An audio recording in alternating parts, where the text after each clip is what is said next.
Estamos en la clase número 10. Bueno, muchas gracias. Buenas tardes, estimados hermanos y hermanas. Es un gusto el poder saludarles. Doy gracias a Dios la oportunidad de poder hacerlo a través del espacio de esta clase, a través del seminario también. Y bueno, pues ya estamos en la recta final de nuestro curso de liturgia cristiana. Bendito sea Dios por ello. Vamos a iniciar nuestra clase, vamos a presentarnos con una oración. Padre Santo, te damos gracias por tu misericordia, por tu inmenso amor y de manera muy especial, Señor, en esta clase te suplicamos también que nos permitas eh, poder, Señor, eh, desarrollar la clase, Señor, la temática, de una manera comprensible, de una manera clara, de una manera, Señor, reflexiva y que pueda ser de edificación para la vida y también los ministerios que mis hermanos y hermanas desarrollan en sus congregaciones. Te lo suplico, Señor, en el precioso nombre de Jesús, nuestro suficiente y único Salvador. Amén. Bueno, voy a compartir la pantalla. Y esta es la agenda para nuestra clase de esta sesión, ¿sí? Vamos a iniciar viendo pues un repaso de los últimos temas, de las últimas clases que hemos tenido. Y la pregunta siempre es, ¿qué hicimos la clase pasada? ¿Sí? Después vamos a ver los siguientes temas. La relación entre cultura y liturgia. ¿Qué relación hay entre estas dos realidades? La liturgia cristiana en el Nuevo Testamento, la influencia y huellas del judaísmo. Ya en la clase anterior, la clase número 9, estuvimos viendo que la relación entre el judaísmo y la iglesia tenía eh, digamos que una doble realidad. Por un lado, hay una continuidad en algunos aspectos, pero también hay una ruptura muy marcada. Pero no podemos negar que cuando miramos la liturgia de la iglesia, la liturgia cristiana, se deja notar que hay una influencia del judaísmo, pero también hay huellas, es decir, hay evidencias en donde podemos notar, ¿verdad? Que, que la iglesia bebió de alguna manera del judaísmo para ir definiendo su liturgia. Y finalizaremos esta parte, ¿verdad? Con las formas cultuales cristianas. Esta va a ser nuestra clase de esta sesión. Y pues vamos a empezar con la pregunta que nos lleva a la reflexión, que nos lleva a la retroalimentación. La pregunta es, ¿qué hicimos la clase pasada? ¿A quién le gustaría comenzar con la retroalimentación de la clase pasada o de los conceptos más recientes que usted recuerda que hemos visto en esta materia?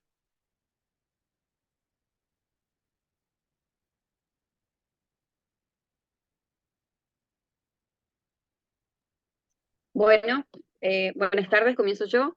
Yo la clase número 9 no la vi porque estoy a full con una tarea del Pentateuco y vi la clase número 8. Esa sí la vi, anoté todo, muy linda la canción y es verdad, se escuchaba y no se sabía de qué hablaba la canción. Es más, se escucha en un ambiente no cristiano esa canción. Por el ritmo, por la forma de cantar, qué sé yo por qué, pero no se sabía, o sea, debe ser muchos como yo que escuchan por el hecho de cómo es la canción y no por lo que dice. Y después el video también, y bueno, el calendario religioso, ese me faltó copiar. Y bueno, la clase 9 la tengo pendiente, pero la voy a ver ni bien pueda. Muy bien, muchas gracias, hermana Tati. Muy bien, la retroalimentación. No sé si hay alguien más. Mi hermana Irma ya abrió su micrófono, adelante. Sí, pasa usted, mi hermano. Bonita tarde. Sí, bueno, lo un poco de lo que pude anotar, porque a veces me ganan las diapositivas. A veces anoto mejor lo que usted dice, pero bueno, de lo que recuerdo es sobre los himnos o sobre los salmos, que son cantos sobre las historias, la vivencia de Israel, de los momentos que se vivían, ya fuera de alegría, de tristeza, de agradecimiento, y también sobre el Padre Nuestro, que dice que ocupa el lugar matemáticamente central en el Sermón del Monte. Y bueno, algo así, mi hermano, totalmente, no tengo todo. Sí, que algo que a diferencia de la liturgia sacrificial reservada para el templo, pues cambia, ¿verdad? Nuestra liturgia en la actualidad, que ya no es un sacrificio como antes, sino es de labios, ¿verdad? Y de nuestra vida diaria. Sí, delante de nuestro Dios, nuestra vida moral y espiritual debe de ser un canto a nuestro Dios. Así nada más como un breve resumen, mi hermano. Gracias. Muchas gracias, hermana Irma, también por su retroalimentación. Aprecio mucho, pues, el que ustedes tomen apuntes, el que revisen también. Y bueno, pues vamos a pasar al desarrollo de nuestra clase. Permítanme nuevamente poner la diapositiva.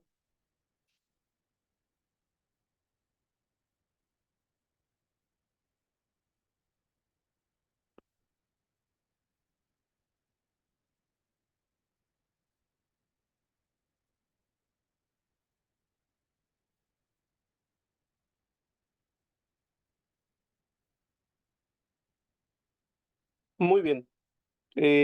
Hermanas, ¿alguna de ustedes me puede apoyar dando lectura a lo que tenemos en pantalla, por favor?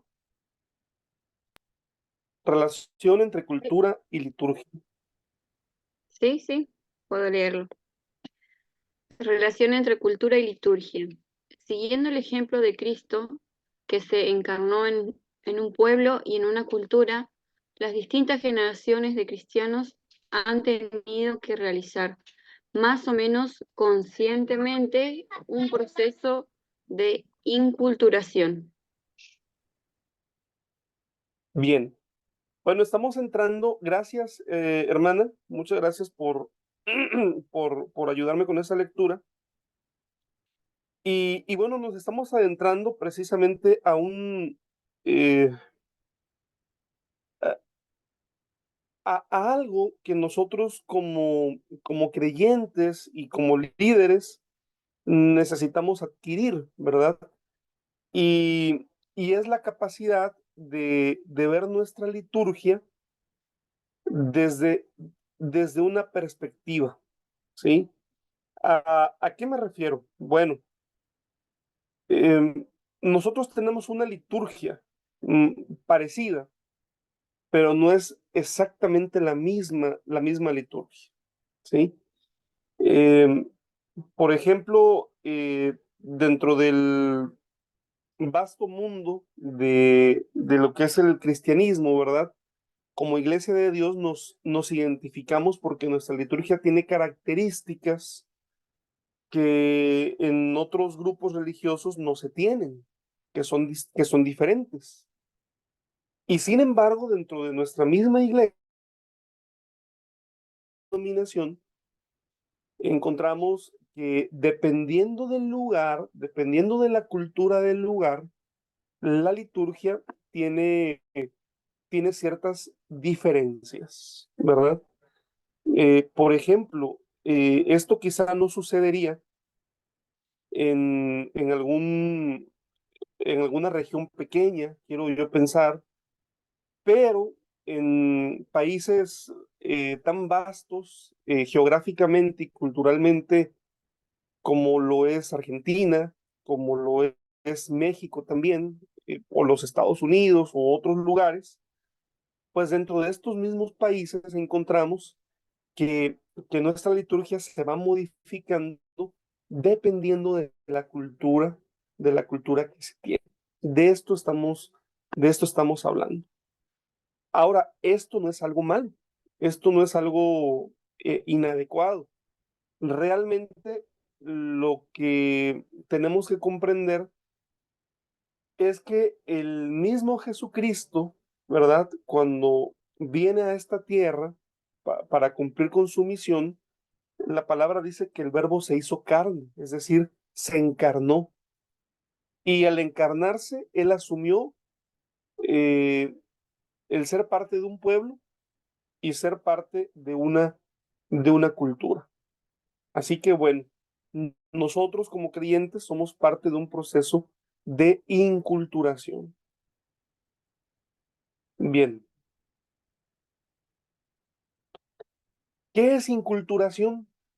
Bueno, la inculturación la podemos definir como la encarnación del evangelio en las culturas autóctonas y al mismo tiempo la introducción de estas culturas en en la vida de la iglesia. ¿Sí? Esto es inculturación. Quizá la definición es lo suficientemente clara, no habrá más necesidad a manera de explicación que se tenga que dar. Entonces, bueno, vamos a ver este tema de la inculturación, pero vamos a empezar por los tiempos bíblicos, por los tiempos del Nuevo Testamento, ¿sí? Y bueno, vamos a mirar lo que fue la liturgia de la iglesia, la liturgia cristiana en el Nuevo Testamento. Y, y para ver este tema, el, el, el, los aspectos que vamos a revisar son la cultura de esta época, que es la cultura del primer siglo, la cultura del segundo templo, visto desde una óptica judía. Vamos a ver la influencia del judaísmo, la influencia que el judaísmo tuvo sobre la iglesia naciente, sobre las primeras comunidades de fe, y vamos a ver las formas cultuales cristianas, las formas cúlticas cristianas. Ya, porque ya vimos en clases anteriores las formas cúlticas o cultuales de Israel del Antiguo Testamento.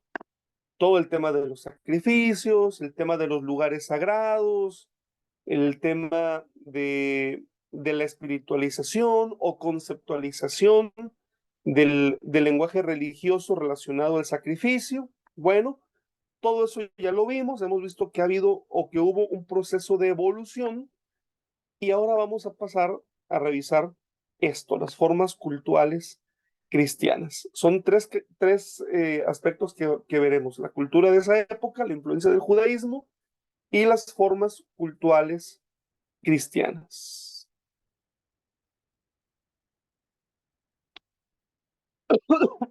Muy bien, vamos a empezar con la cultura de la época, hermanos.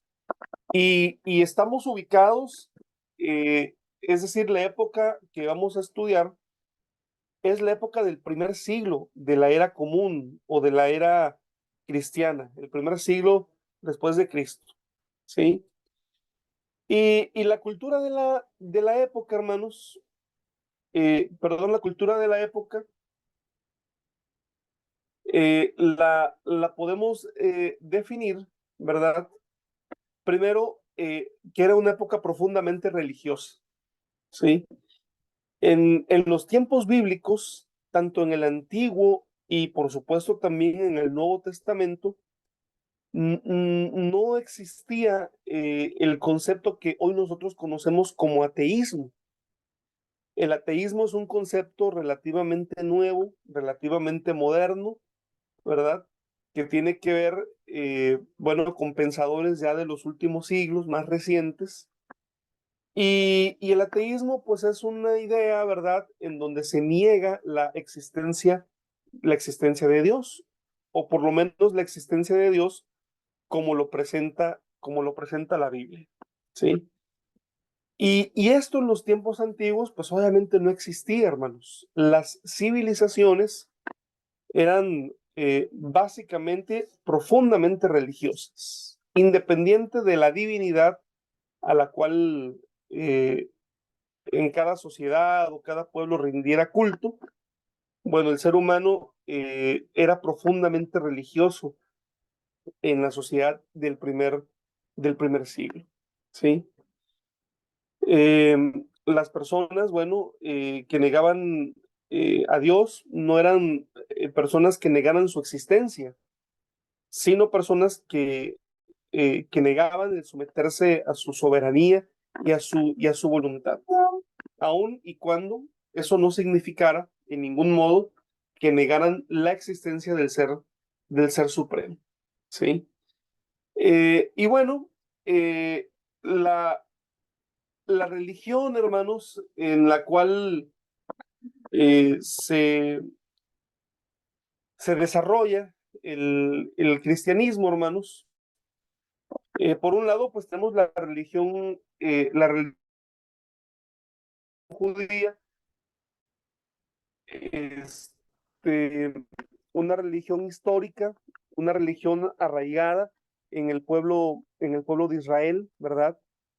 Una religión basada en la creencia de la existencia de un solo Dios, el único Dios al que se debe de adorar.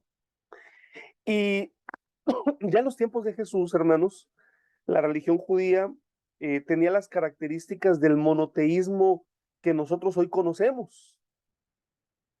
Un monoteísmo en donde se acepta la existencia de un solo Dios, ¿sí? Pero también el Evangelio crece, hermanos, en lugares con un trasfondo gentil, con un trasfondo pagano, y sobre todo en lugares, en regiones en donde por ser grandes ciudades, por ser puertos, quizá por ser centros comerciales muy grandes de la antigüedad, había de alguna manera, un intercambio cultural y religioso muy interesante, ¿sí? Entonces, bueno, la religión de los dioses romanos y de los dioses griegos, ¿verdad? Era una religión eh, muy extendida durante el primer siglo, el mundo romano. Eh, el mitraísmo también era una religión eh, importante en aquellos tiempos. Y con estas religiones es con las cuales el cristianismo, ¿verdad? Empieza a coexistir, hermanos, durante el primer siglo de nuestra era, ¿sí? Pues, hermanos, también hay una relación importante entre el culto y la vida, hermano. Es una religión de la vida. Y esto también, bueno, trae un énfasis desde la religión judía, la cual también, por cierto, es una religión de la vida, hermanos. La palabra de Dios dice, Dios es un Dios de vivos, no es un Dios de muertos. Eh, la, la confianza última del creyente es la esperanza en la resurrección, es decir, volver a la vida, volver a vivir, aunque se esté muerto. El Cristo al cual la iglesia cristiana empieza a adorar, hermanos, es un Cristo vivo, es un Cristo que vive. El libro del Apocalipsis de una manera muy interesante y muy hermosa, además, ¿verdad? Cuando Cristo se presenta ante Juan, él dice de sí mismo, yo soy el que estuve muerto, pero que ahora vive, ¿sí? Y vemos cómo, bueno, Cristo rompe el poder de la muerte, porque lo normal es que todo ser humano diga, yo soy el que estoy vivo, pero algún día moriré. Pero Cristo dijo, yo estuve muerto, pero ahora vivo, ¿sí? Entonces, bueno, la fe cristiana, hermanos, es una fe de la vida, ¿sí? Es un culto que tiene que ver con la vida, ¿sí? Y el culto cristiano, ¿sí? Es un culto con énfasis escatológico. Cuando hablamos de escatología, estamos hablando del estudio de los últimos tiempos, es decir, el estudio que, basado en las Sagradas Escrituras, hace un análisis de lo que las Escrituras dicen que habrá de suceder en los últimos tiempos. Y lo interesante, hermanos, es que el culto cristiano también es un culto que se enfoca, que se debe de enfocar en el cumplimiento de las profecías y sobre todo en los últimos tiempos, ¿sí? Es decir, es un anticipo de lo que podremos vivir en la presencia de nuestro Dios cuando Cristo venga. ¿Vamos bien, mis hermanas? ¿Hay alguna pregunta, alguna duda que ustedes tengan al respecto de la clase? ¿Hasta dónde vamos? ¿O podemos seguir adelante? Podemos seguir. Sí, Bien. hermano, muy bien.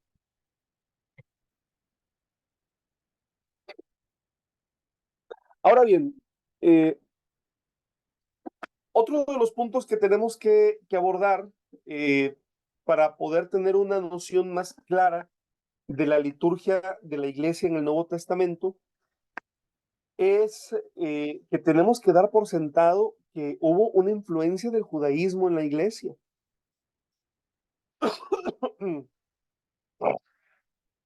Esta influencia fue de más a menos, pero la iglesia inició, hermanos, como diríamos, como un grupo dentro del judaísmo, ¿sí? Es decir, en un inicio, los creyentes en Jesús realmente, al ser judíos, no sentían que hubiese una separación de, eh, como de estar formando otra religión, hermanos, ¿sí?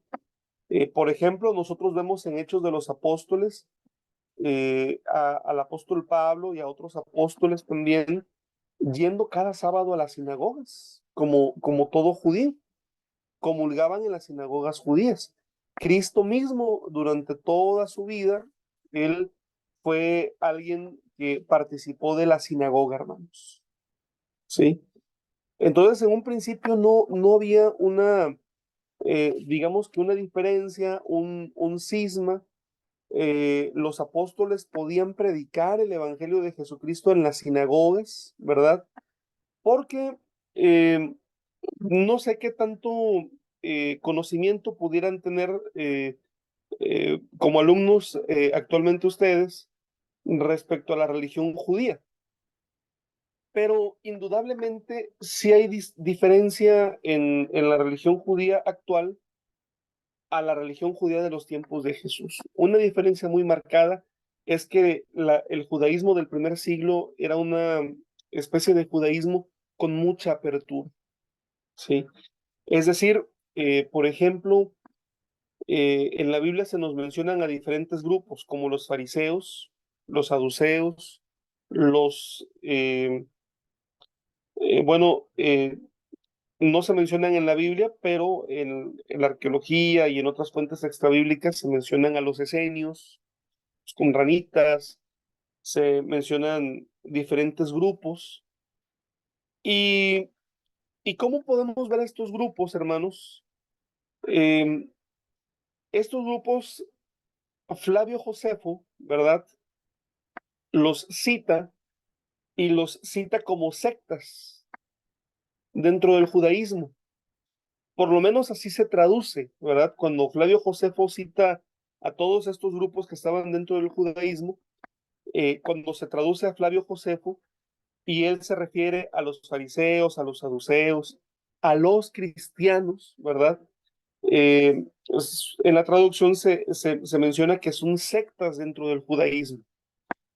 La palabra secta, al traducirse, no es que esté mal, sino que ya en el contexto actual, ¿verdad? Sobre todo para nosotros, los cristianos, la palabra secta tiene una connotación negativa. Cuando hablamos de una secta, estamos hablando de un grupo peligroso, de un grupo que, del cual hay que tener cuidado porque quizás sus creencias son equivocadas y las personas pueden salir dañadas al pertenecer a una secta, ¿verdad? Pero eso ya es la carga cultural que nosotros le hemos dado a la palabra. Flavio Josefo define a todos estos grupos dentro del judaísmo como una secta. Otra forma en la que se podía definir, hermanos, es que eran una especie de partidos. Partidos, eh, hoy nosotros conocemos los partidos políticos y aquellos eran partidos políticos religiosos, porque no había una separación entre política y religión, por cierto, ¿sí? Los fariseos eran un partido que estaba en contra de Roma, por ejemplo, y los saduceos eran un partido que estaba a favor de Roma, y eran políticos y eran religiosos. Pero quizá la forma más adecuada, ¿verdad?, en la que podríamos definir estos grupos, es que eran grupos ideológicos, eran ideologías. Y las personas, los judíos del primer siglo, pues se adherían a la ideología con la cual más simpatizaban, ¿verdad? Podrían ser los saduceos, podrían ser los fariseos, podrían ser los esenios, podrían ser diferentes grupos, ¿sí? Y entonces cuando surge la iglesia, cuando surgen los creyentes, cuando surgen los cristianos, dentro del judaísmo, pues se les concibió como uno más de estos grupos, como uno más de estos grupos. Así crece la iglesia, ¿verdad? Pero después, hermanos, son tantos los adeptos, ¿verdad? Son tantos los, diríamos, las personas que de la sinagoga se convierten al evangelio, ¿verdad? Que ya a finales del siglo primero, ¿verdad? Es cuando ocurre la prohibición en la sinagoga para que los judíos cristianos asistan a ella. Y es en ese momento cuando ya hay una ruptura, ¿sí? Pero estamos hablando que esta ruptura sucedió después de la destrucción de Jerusalén, es decir, pasaron muchos años. Durante mucho tiempo, los creyentes siguieron participando de la sinagoga, quienes eran judíos, ¿verdad? Otro punto también de inflexión fue el hecho de que entraron muchos gentiles. La Biblia nos enseña, ¿verdad?, que fue mucho más numeroso el grupo de gentiles que entraron a la iglesia que el de los judíos conversos. Y estos gentiles no tenían la obligación, ni el apego, ni el deseo de comulgar dentro de la religión judía, ¿sí? Entonces, bueno, esto fue parte del proceso natural por el cual el cristianismo fue tomando su propio camino como religión, ¿sí? Pero hay una influencia, indudablemente hay una influencia del judaísmo. Y se continuó la celebración, pero la celebración se hizo a través de nuevos ritos. Hubo nuevos ritos. Ahora, el Nuevo Testamento solo hace alusiones de cómo eran los cultos de la naciente iglesia. Es decir, no vamos a encontrar en el Nuevo Testamento un libro como Levítico, ¿verdad?, que nos especifica eh, sistemáticamente de la A a la Z, ¿verdad?, cómo debía ser el culto judío. En el caso de la iglesia cristiana, realmente no tenemos algo así, hermanos. Solamente sabemos que la iglesia primitiva se reunía, ¿verdad? Hay pasajes que nos hacen entender de alguna manera que el modelo, ¿verdad?, para las reuniones cristianas, en cierto modo, pues fue el modelo de las reuniones de la sinagoga, pero el Nuevo Testamento es un poco más, no es tan detallado, ¿sí? En este tema, como sí lo es el Antiguo Testamento respecto a su culto, basado en el libro de Levítico. Y bueno, la iglesia primitiva se mantuvo unida al templo de forma parcial, ¿sí? ¿Cómo es esto? Bueno, la primera razón por la cual se mantuvo unida al templo fue porque no hubo una crítica directa de Jesucristo al templo, ¿sí? No, Jesús no criticó al templo, ¿verdad? Él consideraba el templo casa de Dios, ¿sí? En cierto modo, atestiguamos esto en el Evangelio de Juan, por supuesto. Así que sobre todo la iglesia de origen judío sí mantenía cierta unidad en cuanto al culto del templo y en cuanto al culto a las reuniones de la sinagoga. Claro, ya no era lo más importante, ya no era lo esencial, ¿verdad? Y por eso, cuando el templo es destruido, pues fácilmente tanto el judaísmo como el cristianismo pueden sobrevivir y pueden desarrollarse sin la existencia de un templo en Jerusalén. Muy bien. Los celotes, claro, claro, eso es otro grupo eh, ideológico, ¿verdad? Eh, Reaccionario, además, dentro del judaísmo y en contra de Roma. Muchas gracias, hermana Irma.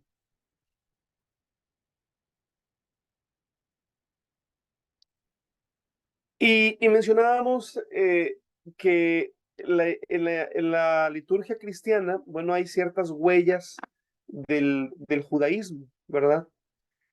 Y, y bueno, esto me hace recordar, ¿verdad?, cómo, cuán importantes son los vestigios arqueológicos para poder, de alguna manera, determinar quiénes estuvieron antes de nosotros en esta tierra. Bueno, de una manera parecida en el aspecto de la religión judía dejó huellas en el cristianismo que son indelebles, ¿sí? La primera es la importancia de las Sagradas Escrituras, ¿sí? Así como para la religión judía, sobre todo para los judíos que fielmente estudiaban las Escrituras en la sinagoga, eh, la voluntad de Dios completa estaba contenida o está contenida en la Biblia. Bueno, para la iglesia las Sagradas Escrituras son fundamentales.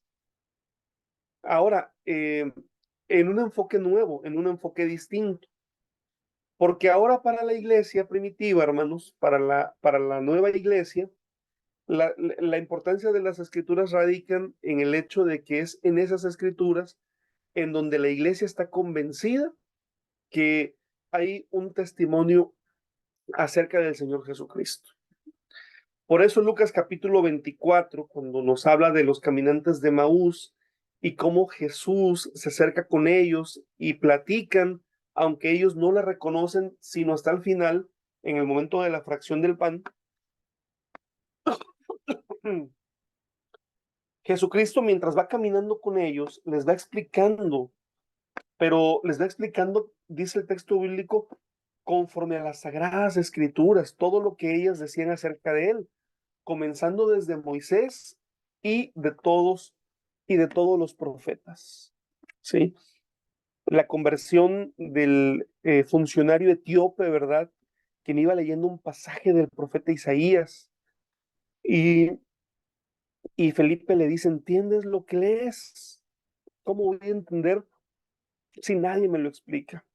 Ahora la iglesia seguirá escuchando la voz de Dios, seguirá escuchando a Jesucristo, pero ahora es el momento de escucharlo a través de la lectura y la reflexión de la palabra. Esas escrituras sagradas, que son sagradas para Israel, lo son también para la iglesia, pero lo son en el sentido de que la iglesia comprende que esas escrituras nos hablan acerca de Jesucristo, de su primera venida, pero también de su regreso.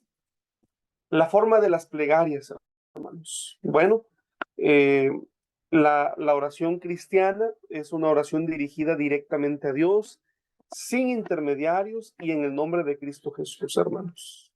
Y encontramos en la estructura del Padre Nuestro, hermanos, similitudes con oraciones judías, ¿sí?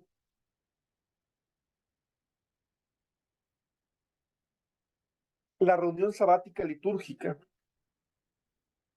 así como en la sinagoga sucedía, hermanos, recordemos que los primeros creyentes judíos, por supuesto, ellos siguen reuniéndose en la sinagoga con una fe renovada, con una esperanza actualizada, ¿verdad? La única diferencia es que muchos de los que asisten a la sinagoga están en espera del Mesías y los creyentes están conscientes de que el Mesías ya vino, que regresó a su Padre y ahora están en espera de su regreso o de su segunda venida. Así que bueno, los creyentes están en la sinagoga, están comulgando, están compartiendo esta esperanza.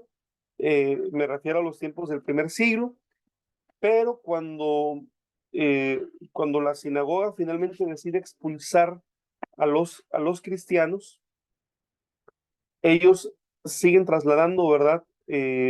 Algunas prácticas, y entre ellas es la práctica de reunirse en el día de reposo. El día de Shabbat es un día de reposo y de delicia ante la presencia de Dios.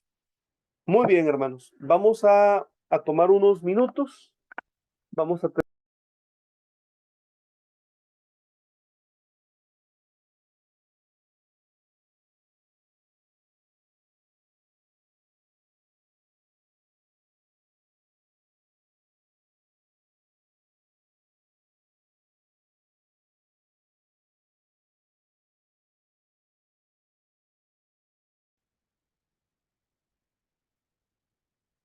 Muy bien, vamos a reanudar la sesión.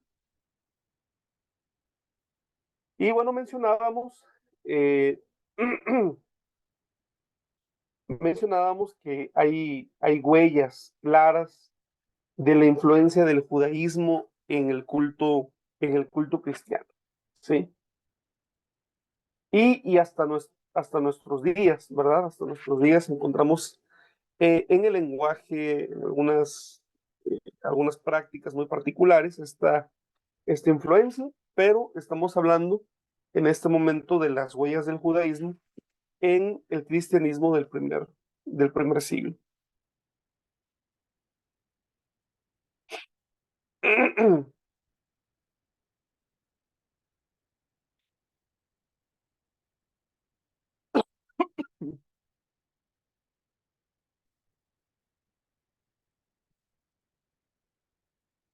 Eh, la plegaria eucarística, hermanos, vamos a hablar un poco acerca de la didaché, ¿verdad? Esta es una antigua plegaria de la iglesia primitiva, ¿verdad? Es una oración que la iglesia primitiva o las comunidades de fe solían recitar, hermanos. Y qué interesante es conocer esto porque actualmente no es una práctica para nosotros.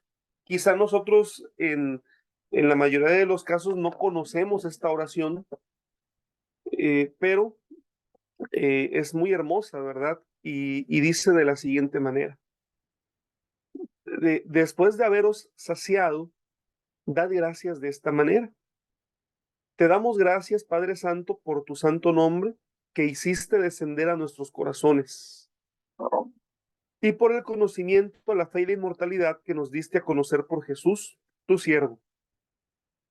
A ti la gloria por los siglos. Tú, Señor Todopoderoso, creaste todas las cosas a causa de tu nombre. Diste comida y bebida a los hombres para su provecho, a fin de que te den gracias, y a nosotros nos hiciste el don de la comida y bebida espirituales y de la vida por los siglos por medio de Jesús, tu siervo.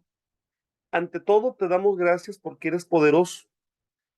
A ti la gloria por los siglos. Acuérdate, Señor, de tu iglesia, líbrala de todo mal, llévala a la perfección en tu amor y santificada, reúnela de los cuatro vientos en el reino que le has preparado, porque tuyo es el poder y la gloria por los siglos. Venga la gracia y paz a este mundo, hosana al Dios de David, el que sea santo, que venga, el que no lo sea, que se convierta. Maranata, amén. A los profetas permitidles que den gracias cuantas quieran. Didache, apartado décimo, ¿verdad? Y bueno, la estructura de esto, ¿verdad? Es muy parecido a un manual de liturgia, ¿sí? Hay una instrucción después de haberos saciado, dice el texto, dad gracias de esta manera.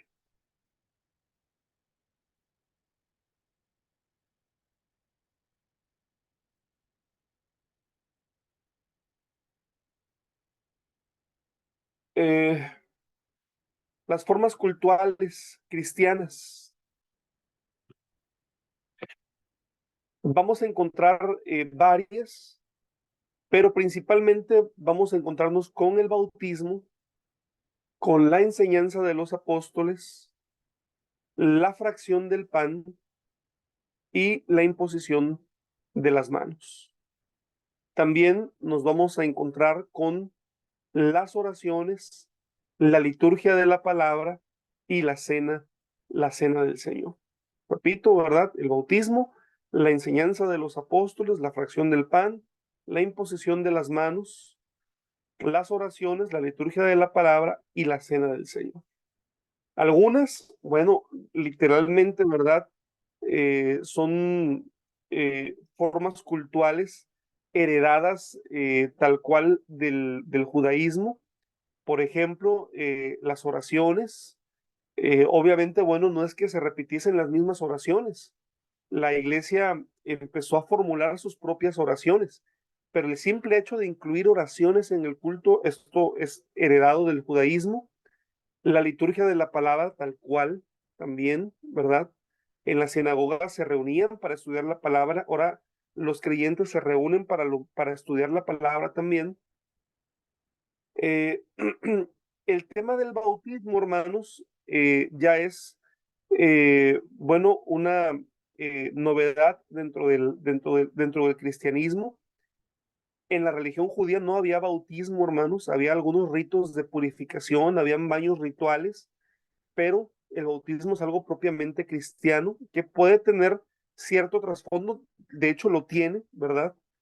La enseñanza de los apóstoles, hay cierto trasfondo de la cultura rabínica, ¿verdad? El tema de la fracción del pan, ¿verdad? Es importante, junto con, bueno, la máxima ceremonia que encontramos en el cristianismo, que es la celebración de la cena del Señor, hermanos. Ujú. Bueno, vamos a pasar a ver algunas características. Vamos a empezar con el bautismo, hermanos, ¿sí? El bautismo, hermanos, es un rito, ¿sí? Y en algún momento de nuestras clases, yo mencionaba, ¿verdad?, que nosotros no estamos acostumbrados a utilizar la palabra rito, porque en nuestra época y en nuestros contextos, hablar de un ritual o hablar de un rito es como algo negativo, ¿verdad? Como algo diabólico también, pero la palabra como tal simplemente hace alusión a una ceremonia, ¿sí? Entonces, bueno, eh, técnicamente hablando, ¿verdad? Nosotros tenemos nuestros propios ritos. Y el bautismo como ceremonia o como rito es el rito de introducción a la asamblea. Es decir, para poder ser parte tienes que pasar por el bautismo. Y a partir de haber sido bautizado, ya eres parte de la asamblea, ¿sí? Eh, ¿A qué nos referimos con asamblea? Bueno, acuérdese usted, hermano y hermana, que en la religión judía lo importante era pertenecer al grupo, pertenecer al pueblo, ¿sí?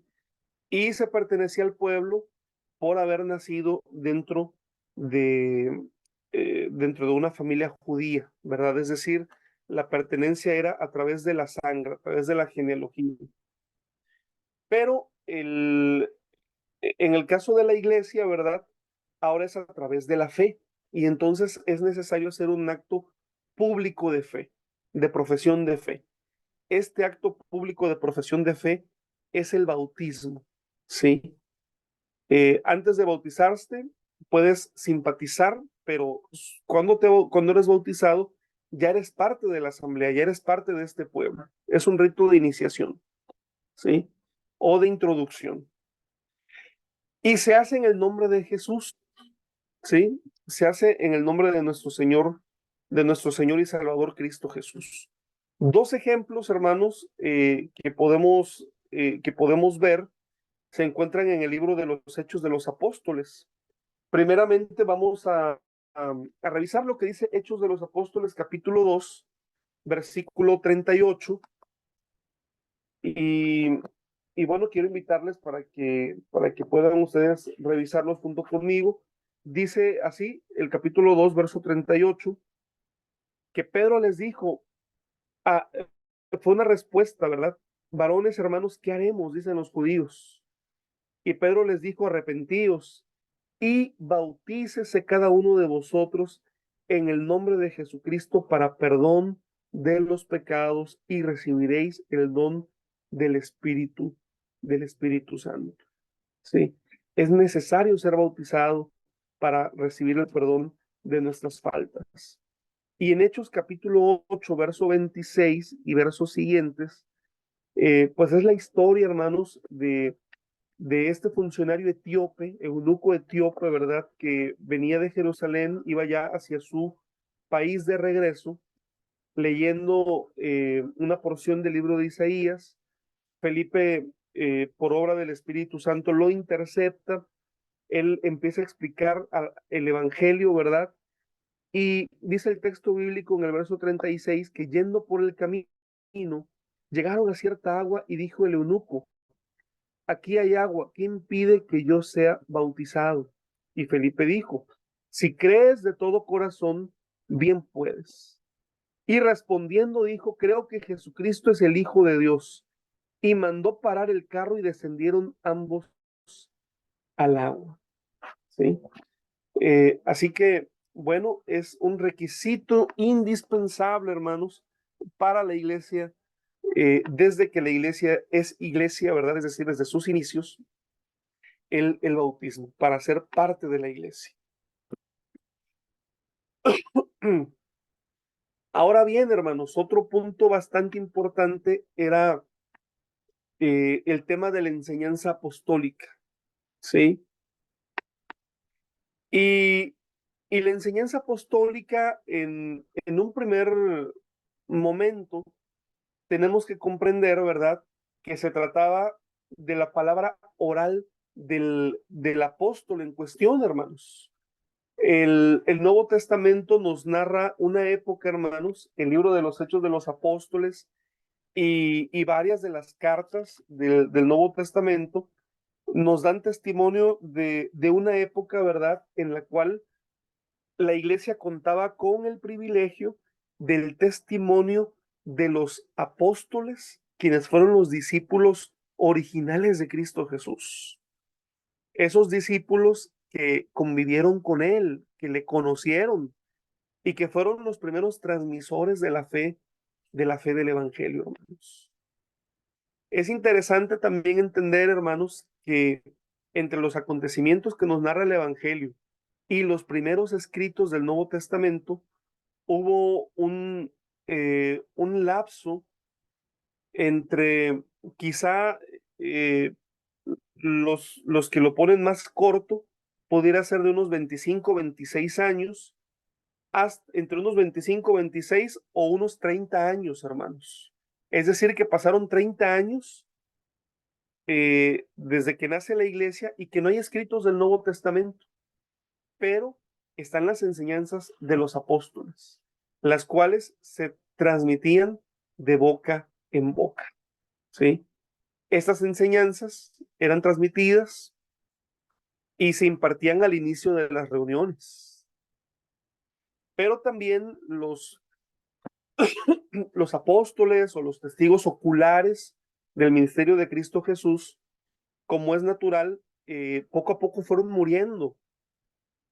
Y por eso fue necesario, en una primera instancia, que se procuró poner por escrito, hermanos, la enseñanza del Evangelio. Así que después, posteriormente, era la palabra escrita la que tenía la preeminencia, porque era la palabra escrita la que contenía finalmente la enseñanza apostólica.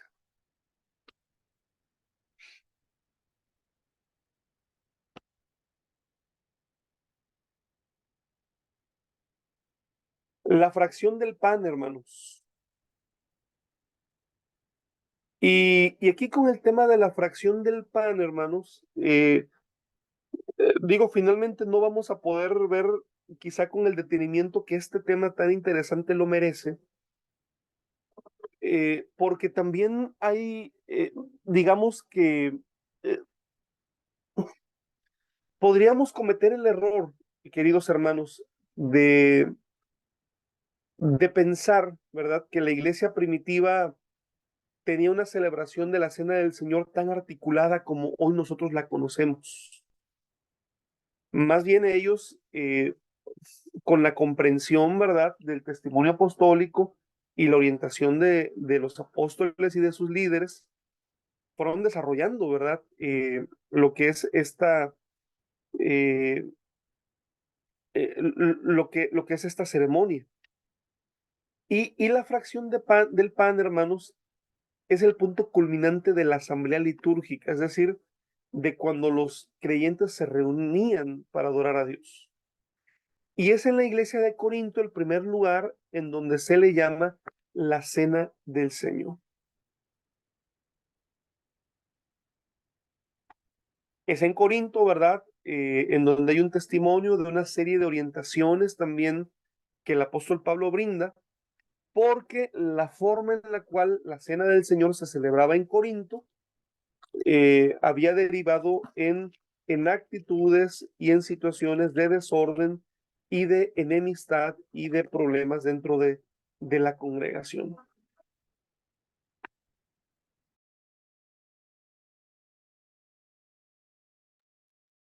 Otra costumbre, hermanos, bueno, no costumbre, perdón, otro aspecto importante dentro de la liturgia evangélica es el tema de la imposición de manos.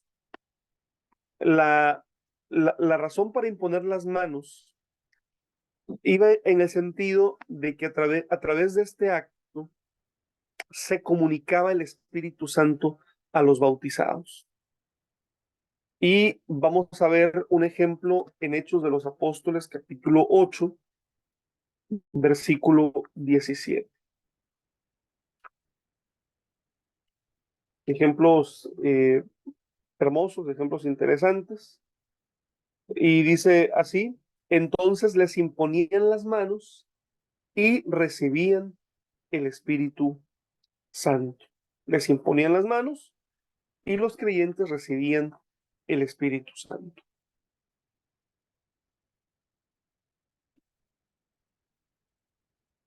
Y las oraciones, hermanos, de la manera semejante a como se practicaba en el judaísmo, ¿verdad? Había tiempos establecidos para la oración, ¿sí? Encontramos, por ejemplo, a la hora nona, ¿verdad? Hechos capítulo 3, verso 1. Eh, la hora sexta o mediodía, ¿verdad? Según Hechos capítulo 10, versículo 9. Y la hora tercia o la hora del sacrificio de la mañana, ¿sí? Según Hechos capítulo 2, versículo 1, ¿sí?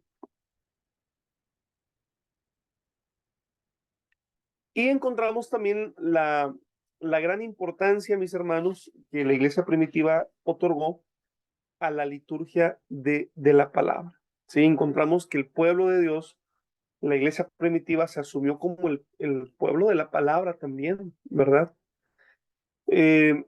por ejemplo, en cuanto a la liturgia de la palabra, una parte muy importante tenía que ver ya cuando hubo escritos de los apóstoles. Estas cartas escritas por los apóstoles, hermanos, eran, bueno, no pensemos que como en nuestro tiempo, ¿verdad? Que todos podemos tener la Biblia, un ejemplar de la Biblia, ¿no? En aquel entonces se reproducían, era caro reproducir los escritos. En ocasiones un mismo escrito iba circulando por las iglesias de la misma región, ¿verdad? Y bueno, se le daba lectura en medio de la asamblea, en medio de la congregación. Pero también se tenía un comentario o una homilía de alguna porción de la escritura, que sería lo más parecido a lo que nosotros hoy podemos conocer como nuestras predicaciones, hermanos, como tal. Y obviamente, bueno, también la iglesia primitiva conocía oraciones muy especiales, como la oración modelo que nuestro Señor Jesucristo estableció, la oración del Padre Nuestro, ¿sí? Y estas oraciones también tienen un lugar dentro de la liturgia. Bueno, vamos a dar un breve espacio para comentarios, hermanos. ¿Algún comentario que ustedes tengan, alguna pregunta, algo que quieran añadir o que les haya resultado interesante o en su defecto que ustedes quieran preguntar al respecto, mis hermanos? ¿Qué les ha parecido la clase en esta tarde? Permiso, mi hermano. Adelante, hermano. Para mí, esto es muy interesante. Parte, pues, uno a lo mejor leyendo y escuchando las predicaciones durante tantos años va uno aprendiendo, ¿verdad? Pero este es un hermoso repaso de cosas que a veces a uno se le van entre lectura y lectura y que a veces uno no alcanza a comprender. Ahora, mi inquietud es una. ¿Cuál es la forma correcta de decir bautizo o bautismo? Gracias, mi hermano. Gracias, hermano. Bueno, pues es una muy buena pregunta, ¿verdad? Eh, Me parece que las dos son válidas, este, pero bueno, eh, habría que investigar. Me parece que es un poco más formal hablar de un bautismo, del bautismo cristiano, ¿verdad? En lugar del bautizo cristiano. Pero entiendo que ambas son válidas, hermano. ¿Sí? Muchas gracias, mi hermano. Sí, había esa duda en la iglesia y dije, bueno, aprovechando su hermosa clase, dije, le voy a preguntar al hermano cuál es la forma correcta. Casi siempre hemos dicho bautizo, pero A nos los decían, no, bautizos. bautismo, es bautismo. Y dije, bueno, vamos a no he investigado qué diferencia hay, pero como usted dice, pues también podría ser algo de tarea, ¿verdad, mi hermano? Muchas gracias. Gracias a usted, mi hermana Irma. Gracias por la precisión.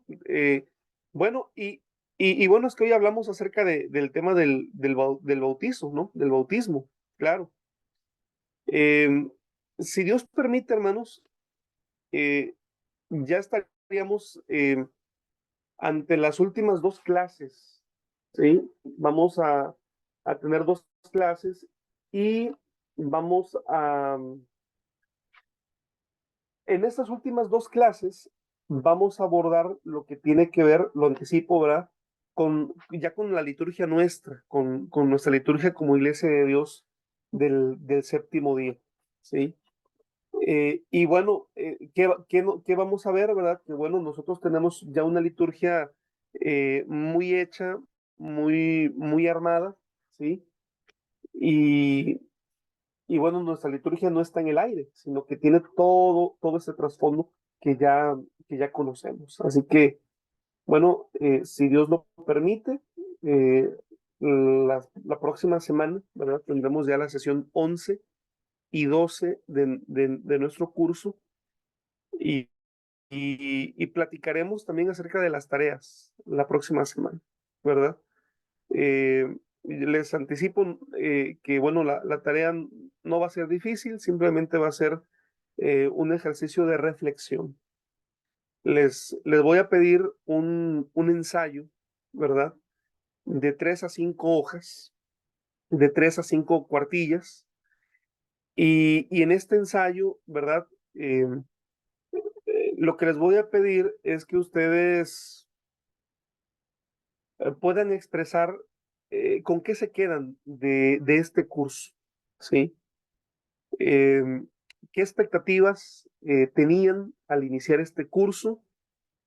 ¿Cuáles de estas expectativas se han cumplido? Pero también, ¿con qué se quedan? ¿Qué han encontrado de nuevo? ¿De qué manera consideran que su liderazgo, que su forma de concebir nuestra liturgia como iglesia se ha visto enriquecida con lo aprendido en este curso? ¿Qué desafíos encuentran ustedes que tenemos como iglesia? ¿Qué aspectos tenemos que mejorar en nuestra liturgia? Y bueno, pero es una reflexión personal. Yo me parece que va a ser muy valioso. No les voy a pedir que hagan una investigación de algún libro, del internet.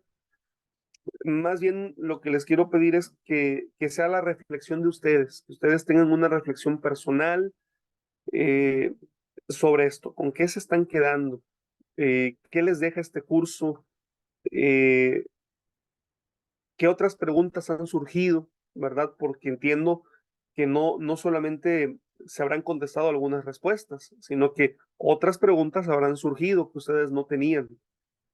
Pero lo que voy a valorar va a ser eso, hermanos. De 3 a 5 cuartillas. Eh, lo más importante no va a ser el tamaño del documento que ustedes me entreguen, sino que lo más importante va a ser el nivel de reflexión que ustedes inviertan, ¿sí? El nivel de reflexión. No quiero que me hagan una predicación, no les voy a pedir una predicación, sino, repito, la reflexión. De esa manera, hermanos, yo me voy a dar cuenta, sobre todo, que quienes no están tomando las clases presencial, que sí las están viendo, ¿sí? Porque les voy a pedir que me hagan una reflexión sobre las clases en general. Bueno, pues muchas gracias, hermanos. Deseo que Dios les bendiga y la próxima semana platicamos sobre la fecha de entrega de la tarea. Un abrazo muy fuerte, que el Señor sea con ustedes. Pasa vos, buenas noches. Pasa a usted, mi hermano. Un abrazo. Cuídese. Tome Gracias, muchos mi hermana Irma. líquidos. Muchas Un abrazo. gracias por la recomendación y un saludo a su familia. Que Dios me la bendiga. Igualmente, mi hermano. Bendiciones.